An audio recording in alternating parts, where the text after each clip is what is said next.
Very good morning. In the last lecture, we have assigned the axiomatic approach to probability, and we have seen some of the very important results, okay, such as theorem on total probability and Bayes theorem. Okay, now, uh, there are situations, okay, where you may not be interested in the all possible outcomes. Okay, means for example, that you consider a random experiment of rolling a pair of dice. Then you may write the full sample space omega.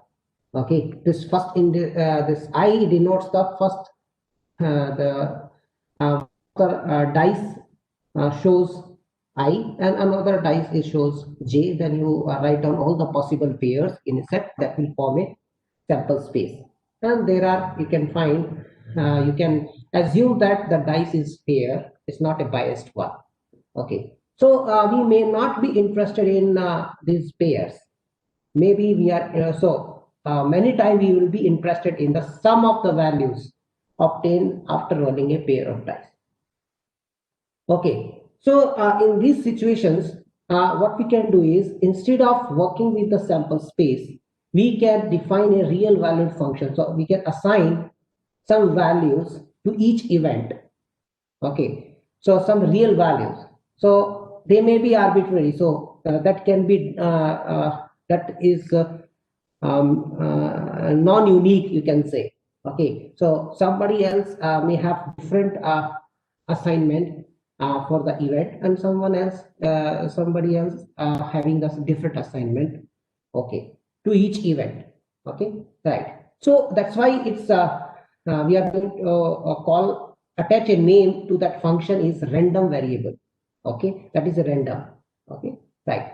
So when we are interested in the sum of the values, means we are basically interested in the following set. Means the sum is going to be minimum is going to be 2, and then 3, 4, and so on till 12. So we are interested in what is the probability of getting the sum is 7, or what is the probability of getting sum is 9 or 12, and so on. Okay, so we can associate certain probabilities to these numbers as well. So let me define what is the definition of random variable first. Okay, so let a random experiment be performed and omega be the associated sample space. Then a random variable, so in brief we are going to denote it by r dot v dot hereafter. Let's say denoted by x is a real valued function defined on omega. So it is going to be any real valued function, okay, defined on the sample space omega, that is x from omega to r. So which essentially associates each event to a numerical value. Okay, so let's consider this example what we just now consider, rolling a pair of dice. Okay, right. So the possible sum are 2, 3, and 4, 5, 6, and so on 12. And our interest in the set, this S, which is as follows. Okay, which consists of all the possible sum. Okay, then we can define the random variable x on the sample space as follows. So let's take any of the sum. So what you will define as x of omega, you can have, so that if we did not define the random variable x which associate the sum, means you have this x of omega is equals to 2. So what is the possible events here which sum is 2? So what are the possible here is w is going to be, you can have this is going to be w is equals to possible pair is only 1, 1. So x value will take 2 for w this pair. So similarly x of w is equals to 3 whenever w belongs to this set. Okay, so 1, 2 or 2 comma 1. Okay, and so on. So similarly, you can have this x of w is equals to 4 whenever w belongs to the set 1 comma 3, 2 comma 2, and 3 comma 1. So these all possible pairs have whenever w is from this set, then it is going to be assigned as 4 value, the sum of them. Okay, so in general, when means x of any event, you have this is x of any event I comma j. So if I want, so you have a pair I comma j is going to be assigned with the value I plus j. That here the range of x is a subset of R. So it is taking here only these numbers 2 to 10. So this is going to be the range of this x. Okay, right. Now, this is the definition of a random variable associated with the previous experiment. Now, we can also assign parallelly the associated probabilities now. Okay, to this random variable. Okay, how will we assign the probabilities? So, whenever you are, so we are going to use now some so-called abused notation in mathematics. Okay, so let me have, I'm going to define the abuse notation x equals to s. Okay, so s is any point inside the capital set S, which for the possible example we have considered just now. So here x equals to s means the set of all events such that x of w is equals to s. Okay, so you are taking all the possible pairs from the sample space, okay, whose image is s. Okay, so this is somewhere here you have make it silent w, and you have used this kind of abused notation you can. So now this x equals to s denotes the set of all possible events in omega such that x of omega is s. So you can definitely assign the probabilities now to this function. Okay, so probability of x equals to s is given to be, it's assigned to be probability of all possible pairs I comma j in omega such that their sum is s for the previous case.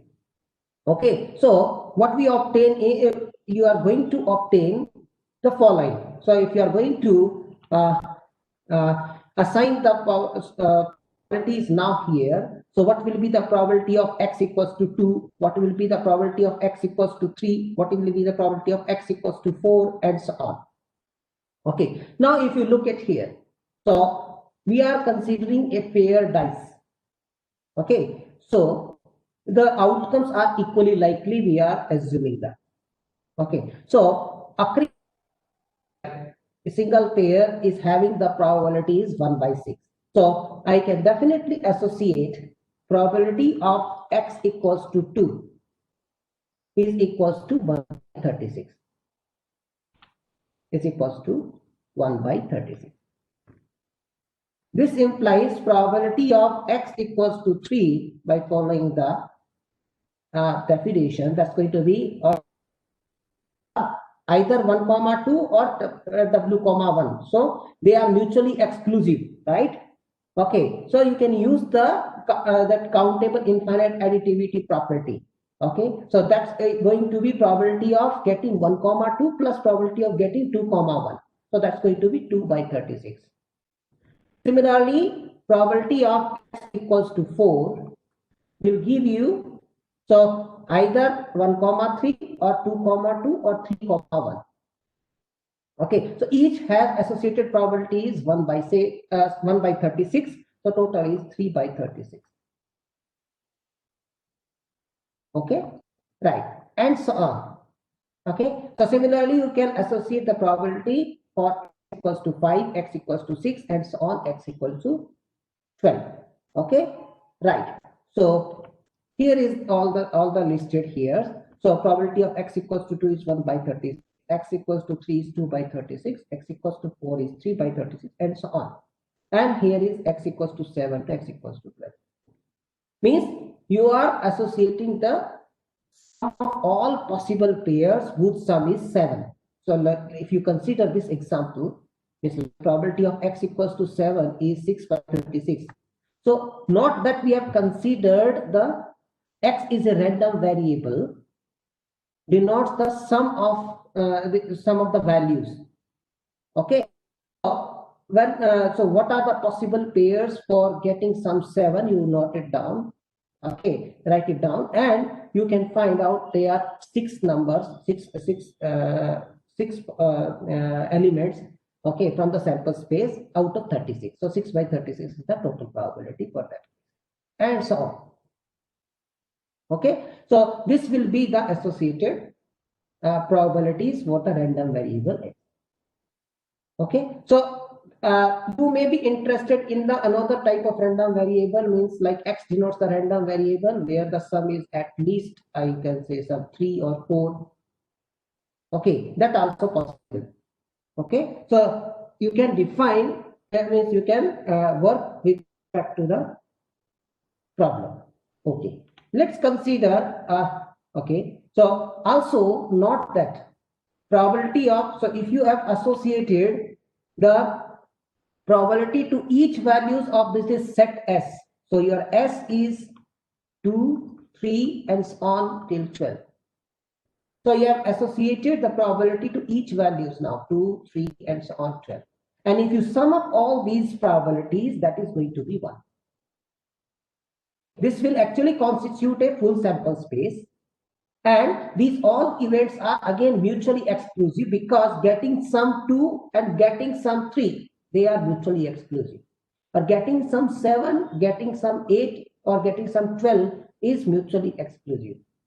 Okay, so they are mutually exclusive. So you can again use the property, the countable infinite additivity property.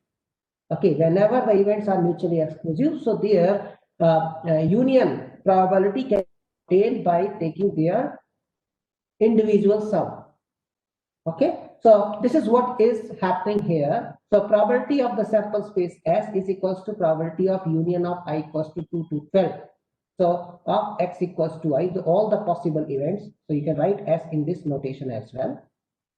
So that's equals to summation I equals to 2 to 12, because these are mutually exclusive. And probability of x equals to I, you fit all the things here, that will be come out as 1. Okay, right. Now let's consider another example. Okay, okay. Suppose you are purchasing two electronic components. Okay, so suppose a person purchases two electronic components.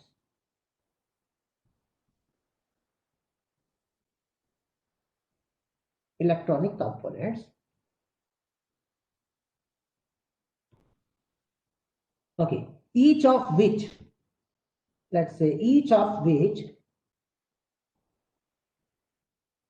may be either defective or not defective. Either defective or not defective, or you can say acceptable or working condition. Okay, working fine or acceptable. So you are going to purchase two electronic components.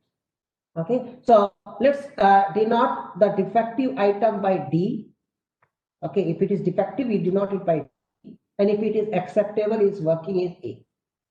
Okay, now let's say if both are defective, then the probability of getting both defective is going to be 0.09. Now let's say first defective and second not defective, that probability is 0.21, and that they are we are treating as equally likely. A day is also 0.21, and both of them are acceptable. That probability is, we can make it high. Okay, right. Now let's assume that X denote, so let's say X denote the number of acceptable components. Acceptable components. Sorry. Acceptable components obtained during the purchase. During the purchase. So we have already written the full sample space.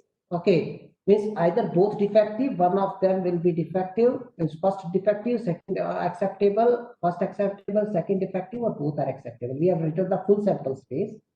Okay. Now let's say X denotes the number of acceptable components obtained during the purchase. Okay. So then what are the possible values of X?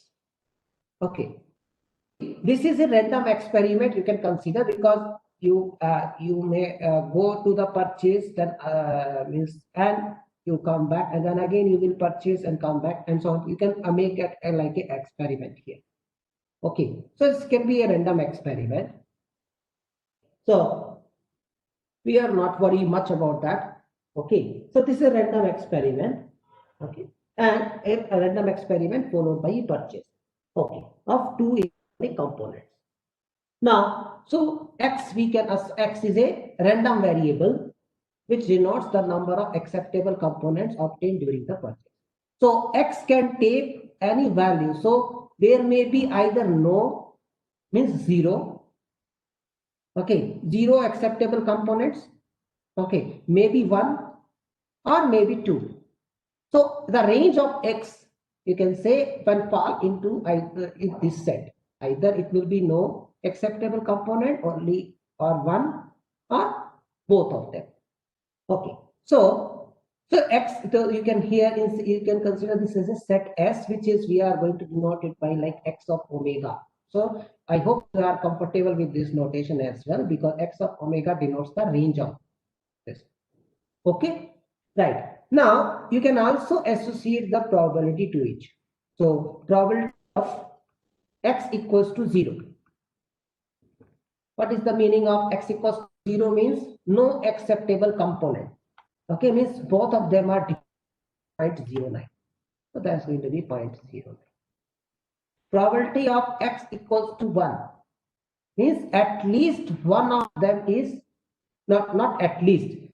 Okay, this is going to be one of the component is acceptable. Okay, so it may be either first component is acceptable or second component is acceptable. So both are of probability 0.21, 0.21. So you add them 0.21 plus 0.21, that is 0.4. Okay, now what is the probability, associated probability to this X equals to 2? That is going to be, you have both of them are acceptable. So are acceptable with the probability 0.49. So these are the associated probabilities. And you can also look at the sum of these values. That's going to be 1. Okay. So 42, 9 is 51 plus 49 is 100. Okay. So 1.00. Okay. So you may not be interested in this random variable. You may be interested in another random variable. Let's say, let me denote as let I. Okay, so let I be another random variable where we are showing in the interest that at least one acceptable component. Okay, so I denotes the event that at least one acceptable component. Acceptable component. We are getting. So I will take the values either 0 or 1. Right? At least one acceptable component. So either I equals to 0, either no acceptable component or at least one. So that is means like both of the acceptable component also fall into this category. Okay, or in other words, you can also write it as I values equals to 0 if x equals to 0, means no acceptable component, and 1 if x equals to either 1 or x equals to 2. Okay, and then you may be interested in the event that at least, so let me write that, let A is the event that at least one acceptable component is obtained.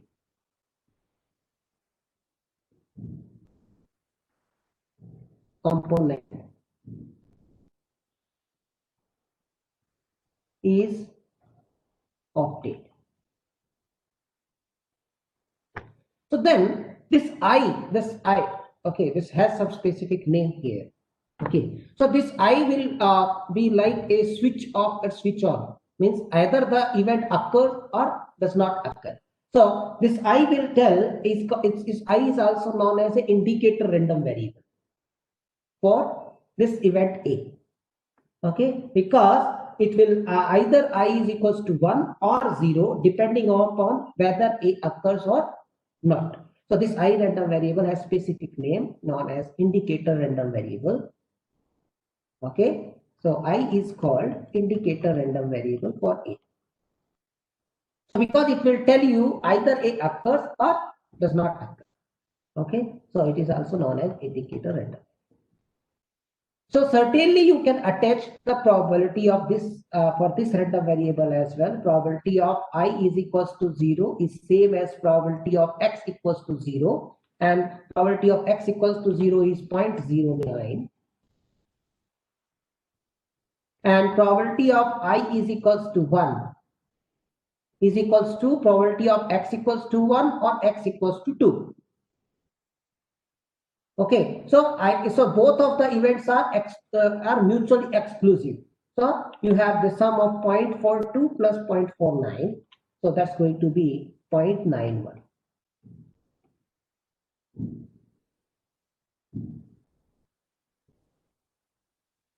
Okay, right. So you can also look at the sum of this. Okay, the sum of this is 1. So this also sum up to 1. And all of them are non-negative. Okay, so this also non-negative, greater than equal to 0, greater than 0 you can say, or greater than equals to 0. Similarly, for the previous associated random variable, all are non-negative and sum up equals to 1. And also previously that we have defined the new the random variable associated with the dice case, they are also sum up equals to 1 and each of them are non-negative. Okay, so such things are also have some name, okay, known as a probability mass function. So now see, we have seen the case where this x random variable can take the values as finitely many only, right? Now okay, now you can also that you can also get a random variable where it may take the countably infinite value as well. Okay, means it may take all the set of natural number, okay, including 0. So you can consider the random experiment, uh, tossing a coin, okay, and toss the coin until you get head, okay, until you get first head, you can say. You toss a coin repeatedly until you get head and then stop. So you will have a sample space which is countably infinite. Okay, so you will associate a random variable there. So let me also give you the example here. So I have, so toss a coin repeatedly until head occurs. So in this case, what was the sample space is the first head, then so tail head, tail head, tail head, and so on. Now, probability of, so we are assuming that all of them are equally likely, you can say. Okay, so probability of getting head is equals to 1 by 2 and probability of getting tail is equal to 1 by 2. Okay, now what you can do is you can certainly choose an event W. So W belongs to omega and you can assign the x of W as number of heads in W.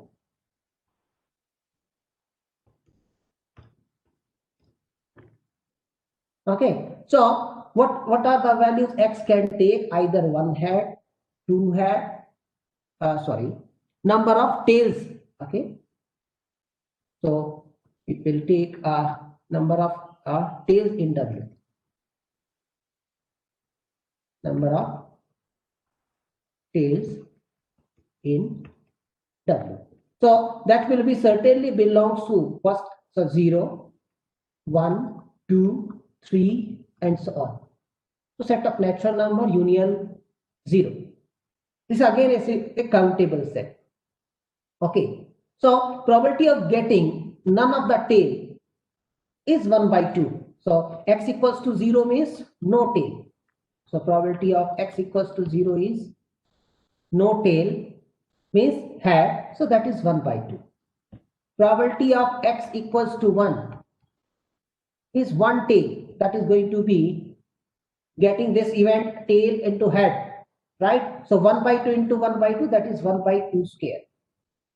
And so on. So probability of getting x equals to, you have this is I tail, okay, that is equals to 1 upon 2 to the power I plus 1. And you can also show that the sum of these, all these for I equals to 1 to infinity, that will sum up to 1, that we have already shown. Okay, that is a geometric series. Okay, the first term is half and with common ratio 1 by 2. Okay, so you may have the range space may be countably infinite or countably finite. So in that case, we will say that the random variable is discrete. So why do we require this discrete here name here attached with it? Because we are assuming only in, you can say, natural number values or integer values, you can say, other words. Okay. Now there may be cases, there are maybe cases where the sample space may assume the continuum values. Means the x can assume the values in an interval, may fall into an interval. Okay, so there are cases. For example, you want to calculate the lifetime of a car. Okay, the random variable lifetime of a car, and we are and you can assume that the lifetime is take any value in some interval a to b. Means like you can decide that the minimum lifetime is 10 years and maximum lifetime is 20 years. So between any 10 to 20. Okay, then you will calculate all the number of days, hours, and so on. All these things, how many hours it has run, and so on. Okay, so you may have the random variable which can take continuum values. Okay, so in that case, it will be continuum means you will have find a continuous random variable that we are going to define also. Okay, right.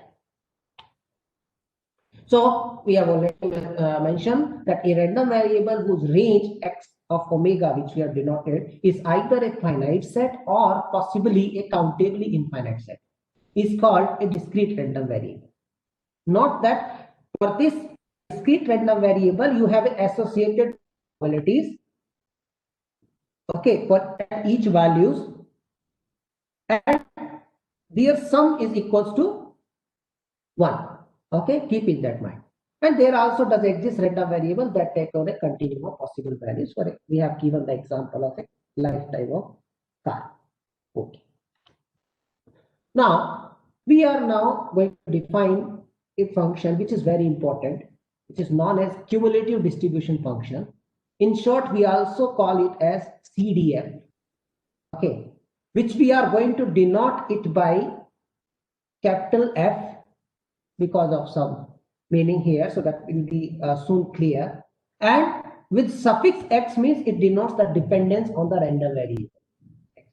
Okay, so the CDF Fx means cumulative distribution function of the random variable X is defined for any real values X by following. So we can use the close braces here. Okay, let it.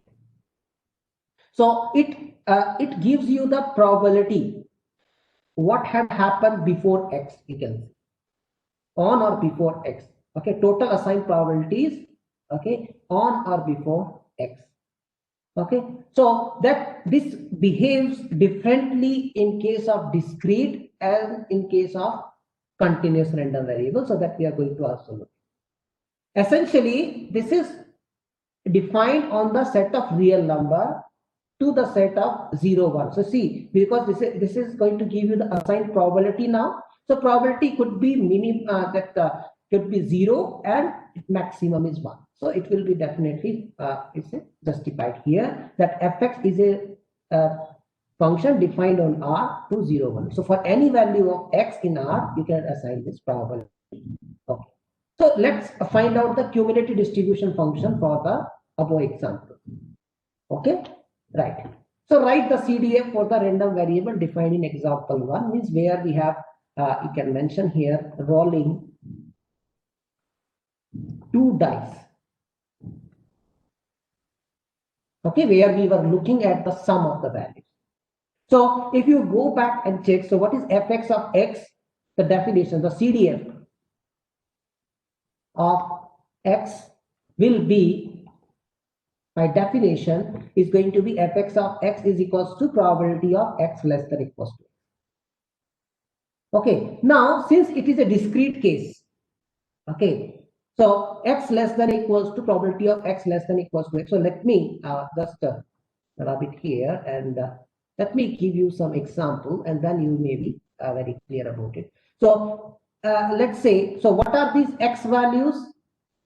X could be any real number. Okay, so let me have this is equals to. So here X, so in that case, so rolling 2 dice, what was our set is S equals to 2, 3, and so on till 12. So if X is small x is less than 2, what will happen? So that is going to be probability of X less than 2, strictly less than 2. Okay, means there is no such case. Okay, no means no sum will be okay less than 2. Okay, so this probability value is 0. Now if X is lies between 2 less than equals to X less than 3, X value, X take any values from this open close interval. So what will be the possible possibility here is probability of X equals to 2. Right? In this case, probability of X equals to 2 was 1 by 36. Now, in the case of if you have 3 less than equals to X less than 4. So X can take any value greater than equals to 3 but less than 4. So it is going to be probability of X equals to 2. So in this case, it is going to be the sum of probability of X equals to 2 plus probability of X equals to 3. Okay, right. So probability of X equals to 2 is 1 by 36 and X equals to 3 probability was 2 by 36. So total is 3 by 36. Similarly, for if 4 less than equals to X less than 5. So this is going to be, you have probability of X equals to 2 plus probability of X equals to 3 plus probability of X equals to 4. Okay, right. So this is going to be, that was 1 by 36. This is why 2 by 36. This is 3 by 36. So that's going to be 6 by 36. And so on. Okay, means when you are stepping ahead, means it is behaving like a step function, you can say. Okay, so in a case of discrete random variable, it is behaving like a step function. So 0, then 1 by 36, then 3 by 36, then 6 by 36 for the interval, and okay, right. So the nature of the function in case of discrete random variable can be justified here, that it is going to be a step function. Okay, right. And now, so I hope I have this one. Yeah. So here, so similarly for less than, so you can also prove that 11 less than, whenever x lies between this interval 11 to less than 12. So then you sum up all the possible properties, which sum are at least 11, you can say, or sorry, are going to be less than equals to 11. Okay, so that is going to be in total is going to be 35 by 36. Okay, and whenever x is greater than equals to 12, that is going to be 1. You can also easy to check this is step function, and it has the point of discontinuities at each end point of the interval. So 2 minus 0, 2 plus 1 by 36, 3 minus 1 by 36, 3 plus 3. At each end point of the interval, this function is discontinuous. Okay, and it behaves like a step function in this case. Okay, right. Now, what is the interesting here is you can also write, this is an exercise which we can prove. Okay, now look at this set. What is this meaning? So again, you have to go back and this is have some meaning at less than equals to p. This is nothing but the set of all events such that, okay, such that 0 less than x of, sorry, a is less than x of w less than equals to b. Possible, all possible events whose image is lies inside this interval. Okay, now if you look at this case here, so let's look at this here. So you have x can take, so you have, this is, let's say a, and this is b. Now I am going to write this into two mutually exclusive events. Okay, how? So if I take all the possibilities x less than equals to b minus x less than equals to a. Okay, if so x less than equals to a will cover this, and x less than equals to b will cover this. So in total, if you take the difference, you will fall into this. Right? Or you can say this x less than equals to b is nothing but, you can have x less than equals to b is nothing but the union of a less than x less than equals to b union with x less than equals to a. And both are mutually exclusive events, right? Because this x less than equals to a, sorry, this is x less than equals to a, and a is strictly less than x less than equals to b. So both are mutually exclusive events. Then you use the countable infinite additivity property. Okay, so what we'll say is that now since x less than equals to b is equals to x less than equals to a union a less than x less than equals to b, and both are mutually exclusive, this implies probability of x less than equals to b is equals to probability of x less than equals to a plus probability of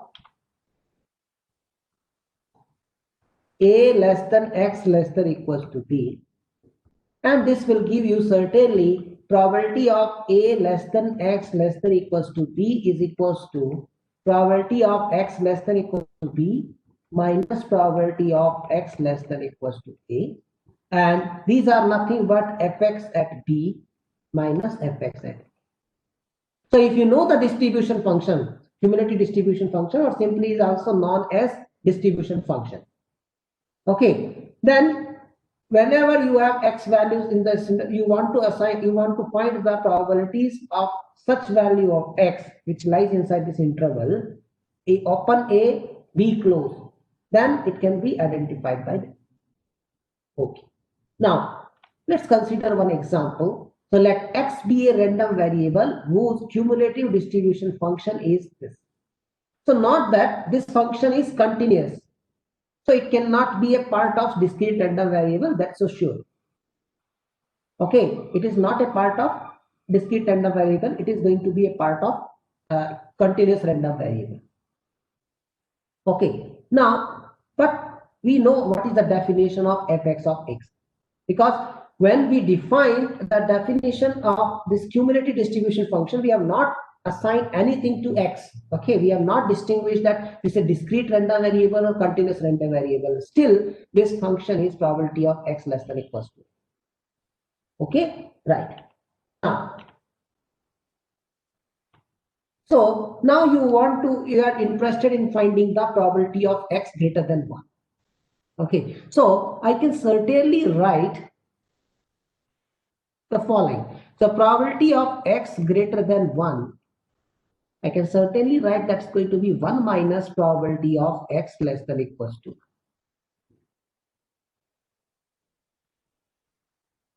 Okay, now what is this is equals to 1 minus fx at 1. Okay, now equals to 1 minus fx at 1. So whenever x is greater than 0, the value is obtained by this. Whenever x is less than equals to 0, it is 0.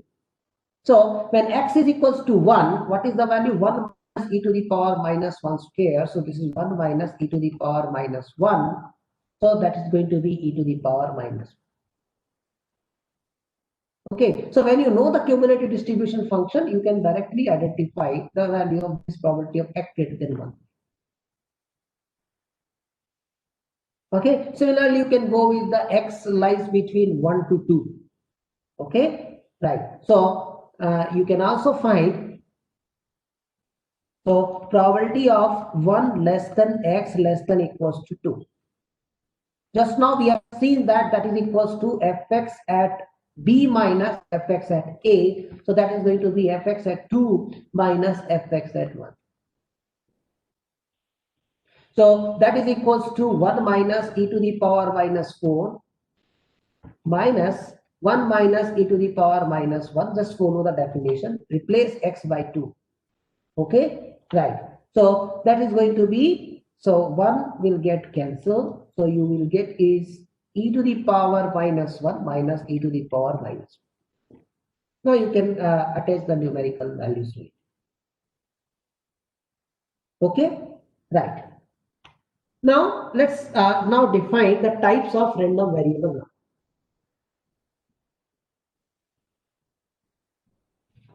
Okay, so the very first, as we mentioned, discrete random variable.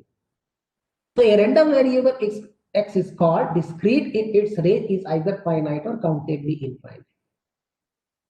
Okay, and you can associate the probability to each value of x from the range set. Okay, so that will be called as something is known as probability mass function. So we are going to define, so in this case, we define the probability mass function, which is denoted by p dot m dot f. So in short, of x by denoting this with the small p with suffix with x, which denotes the dependence on the random variable x at value a is equals to probability of x equals to a. So this is defined for every real values. Okay, so whenever it is a is not from the range set, this value is 0. Okay, so properties of PMF you can very easy to establish that probability mass function is always a non-negative function. You take any value from the range set or any value of r from r, you can say. Okay, this is you can say here from any for all a belongs to r, and summation of a belongs to x of omega, or you can say r here again, that is going to be 1. Okay, that we have also seen. Okay, so that we have also seen that sum of all the associated properties is essentially 1. So they actually defines the probability mass function for the case. Okay, see, this probability, this is giving you probability mass function because this is a discrete and they are defined at point values. Okay, at values at points. Okay, if that defined in the interval, okay, we will means like continuum case, we will call it as density function. Okay, right. So write the PMF for example 1 and example 2. So for example 1, if you look at back, you can see example 1, the rolling a dice. Okay, so you are having I can for rolling a dice, you have, this is rolling a dice, and you are interested in the sum. So you have all the values. So what is the Px of A is equals to 0 if A does not belongs to S. That's the very first thing. Okay, if A does not belongs to S means 2, 3, 4 and so on till 12. It does not belongs to S, that's certainly 0. Now, about Px of 2, now this is going to be probability of x equal to 2, that is going to be 1 by 36. Similarly, for Px of 3, that is going to be 2 by 36. Then the Px of 4, that is going to be 3 by 36, and so on. So you have Px of 12 is going to be 1 by 36. So you are just repeating the same thing for the example 1. Okay, for the example 2, when you are purchasing an electronic component, for the example 2, so X was taking the value from 0, 1 and 2. So there are two random variables, I belongs to 0, 1. So first you can assign Px of 0. Okay, so if you recall,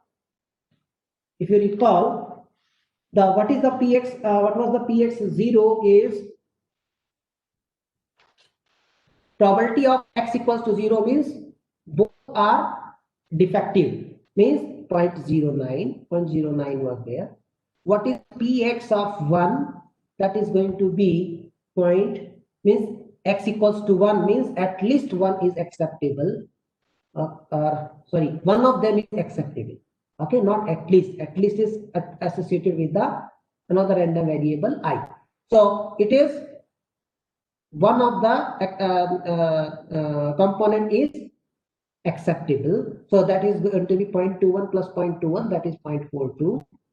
And Px of 2 is equals to both of them are acceptable, that is the probability was 0.49.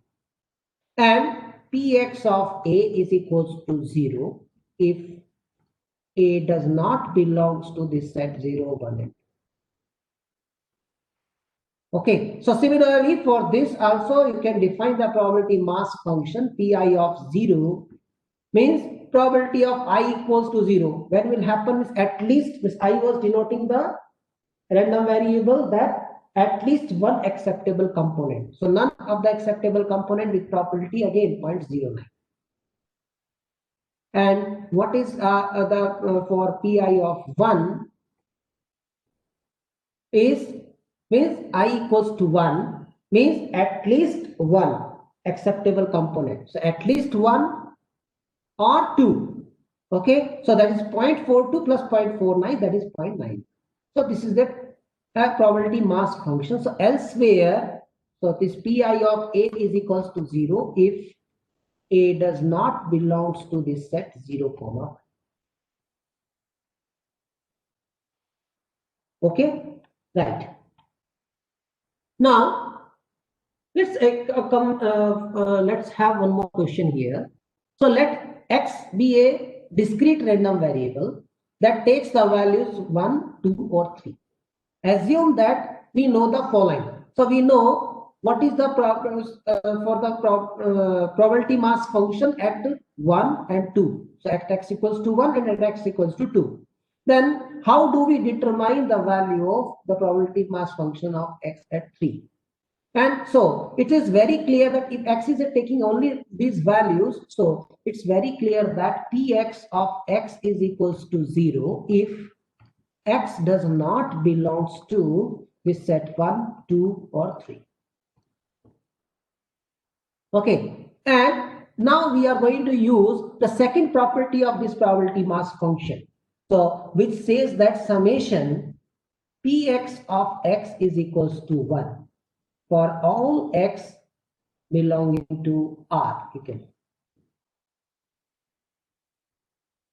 Okay, so x can take only values. So Px of x is 0 elsewhere. Only it will be this implies Px of 1 plus Px of 2 plus Px of 3 is equals to 1. Now you know two of them, so you can fix them now. So that's going to be by 2 plus 1 by 3. So that is going to be 5 by 6, right? Plus Px of 3 is equals to 1. So this implies Px of 3 is equals to 1 minus 5 by 6, that is 1 by 6. In this way, you can also identify one of the value of probability mass function if others are known to you. Okay, right. Now, so we have already discussed the nature of CDF for a discrete random variable. So the answer is here, what we have given is that in this case, fx is a step function. Is it step function? So when you are writing the scribing part, you can actually plot the things here for one of the examples. Okay, right. Here you can show that fx is a step function. Okay. Now we can define the continuous random variable. So we say that a random variable x is continuous if so it is going to be in parallel to the discrete. So discrete to continuum. So in the discrete case, you are working with the summation. The continuum case is the integration. Okay, so when you're talking about integration, you are definitely talking about a continuous function, means which is integrable, you can say at least. Right. So if there exists, and further you want to preserve all the properties which already probability mass function also carry.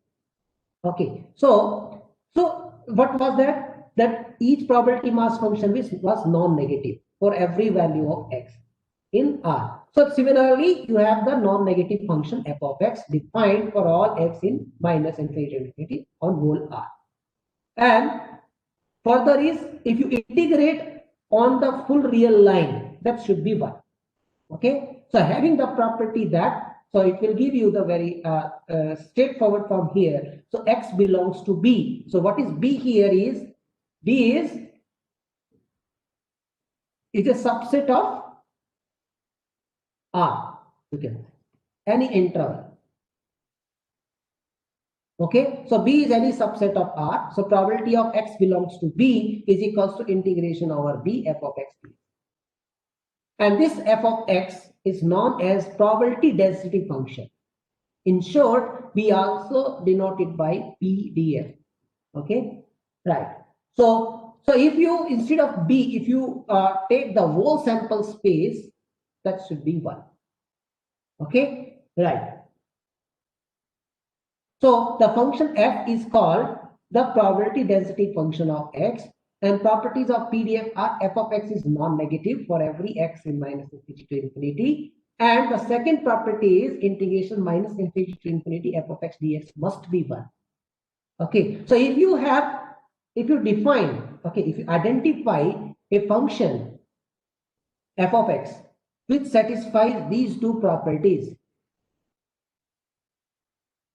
okay, if you are able to identify such function, so then you may call that this is going to be a PDF of some random variable x, okay, or continuous random variable x.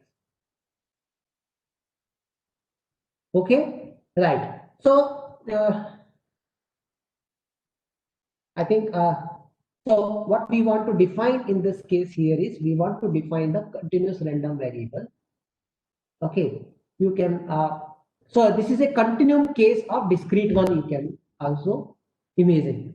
Okay, right. So you have, in the case of discrete random variable, you are having the probability mass function, which has the properties associated that probability mass function is non-negative for every value of x. Okay, another property was, okay, so let me, this one was that. So properties of PMF is that this is going to be non-negative for every real number. And the sum, if you take the sum of all these sign probabilities, which is defined as this follows, okay? If this is there, then this is going to be, summation is going to be 1. Okay, sum up all the probabilities, all the probabilities, all the probabilities that will leads to 1. So we want that continuum case also will carry forward this property. So the function is non-negative on the whole real line. And second, in the continuum case, integration over R, f of x dx is going to be 1. Then only you will call that is going to be a probability density function of certain continuous random value. Okay, so so we say that, so now we are in position of defining the continuous random variable case. So we say that a random variable x is continuous if you are able to define a non-negative function f having the property that probability of x belongs to B. So B is any subset of R. Okay, B may be an interval, maybe a point set. Okay, so you know, if you have a point set at points, if you consider this is non-negative, so you can consider definitely the area of the, you can say, okay, area under the curve f of x over these points. Okay, so that also you can understand by this. Okay, now on the whole real line, if you sum up, that's going to be leads to be 1. Okay, then only we will say that this is going to be a probability density function for continuous random variable.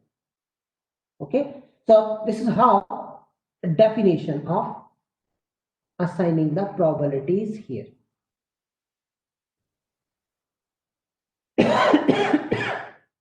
Okay, because in continuous case, the point doesn't matter. Okay, matter is invert, matter is interval. Okay, which matter is invert, interval will matter. Okay, because at point this interval value is 0. Okay, right. So these are the properties of probability density function which we were talking. Okay, now so we have the following immediate results now. Okay, so when x belongs to, so this is same as you can say x belongs to the closed interval a to b, means integral over this closed interval a b is going to be given by this. Now my question is, now if I remove this equality sign, okay, still it will not affect it. Okay, because in the continuum case, point probability is 0.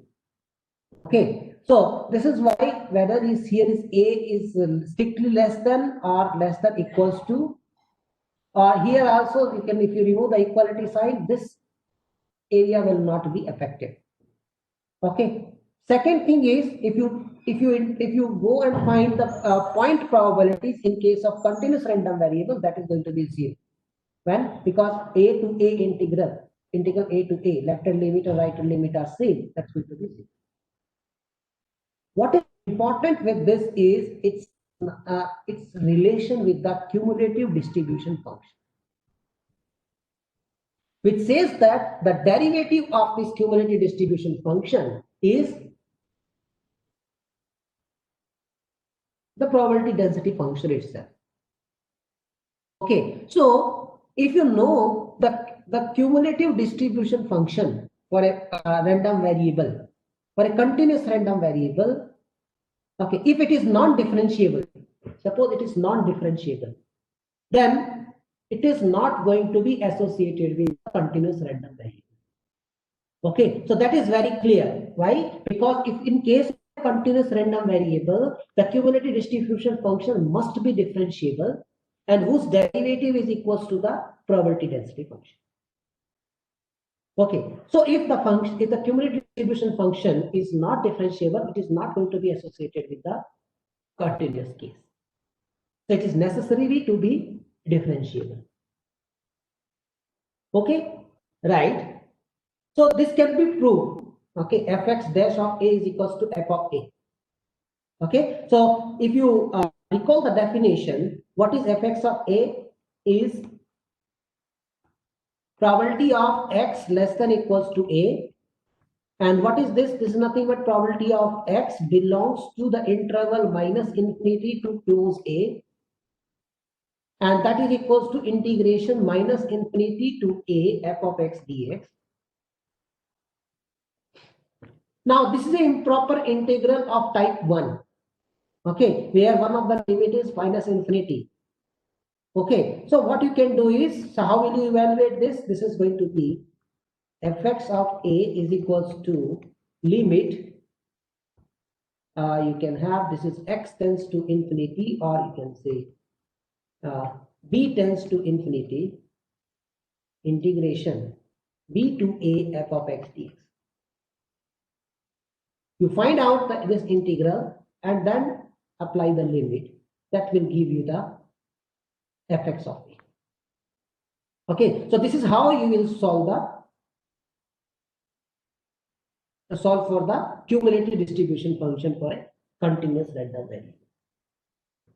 Okay, right.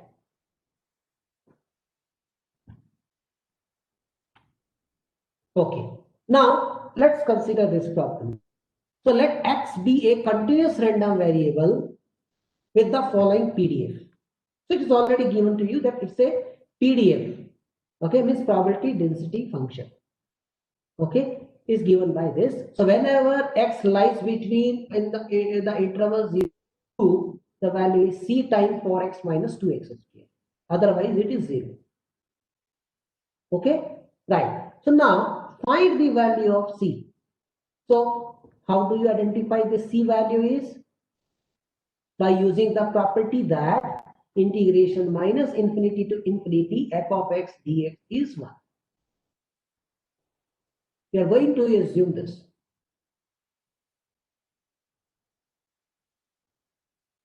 Okay, we are always going to be, for determining this constant, we are going to use this property. Okay. Note that minus infinity to 0 f of x is 0 and 2 to infinity f of x is also 0. So this will imply integration 0 to 2 f of x dx, for this case I'm talking about, is equals to 1. Now solve this integral for c. Okay, then you will get the value of c.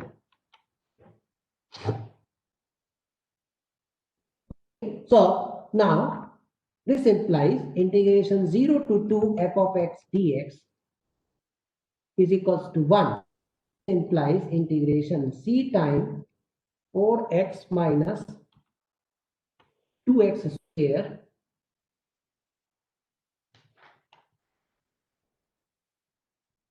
dx 0 to 2 is equals to 1.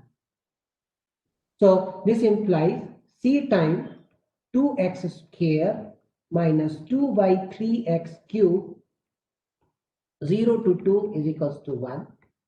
So this implies c. So 0, the lower limit does not contribute anything, only upper limit is there. So 8 minus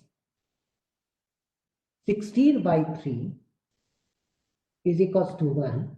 So this implies c is equals to 3 by 8. Okay, c value is 3 by 8. Now, what else is asked is probability of x greater than 1. Okay, so how would you identify the probability of x greater than 1 now? So probability of x greater than 1 is equals to, if you go back and check what is the definition, was 1 to infinity, or if we write it, probability of x belongs to open 1 to infinity, means that is equals to integration 1 to infinity f of x dx. that is equals to 3 by 8 integration 1 to infinity 4x minus, oh sorry, this is going to be 1 to 2 now, because f of x is 0 for 2 to infinity. So it's going to be 1 to 2, 4x minus 2x square dx. Okay, right. So this is equals to 3 by 8. So again, this is 2x square minus 2 by 3x cube. Put upper limit minus lower limit. So that is going to be something like 1 by 2. So this is going to be 1 by 2 because it's half of the interval. Okay, 0 to 1 and 1 by 1 to 2. The guess is 1 by 2. So anyway, you can find it out. So that's going to be upper limit is 16 by 3 2 plus 2 by 3. So that's equals to 3 by 8 time is 6.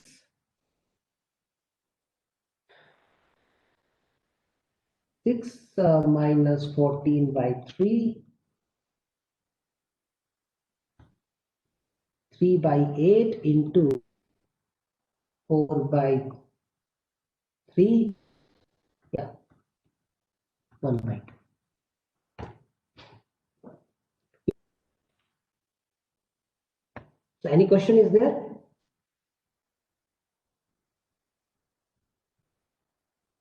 Okay, thank you.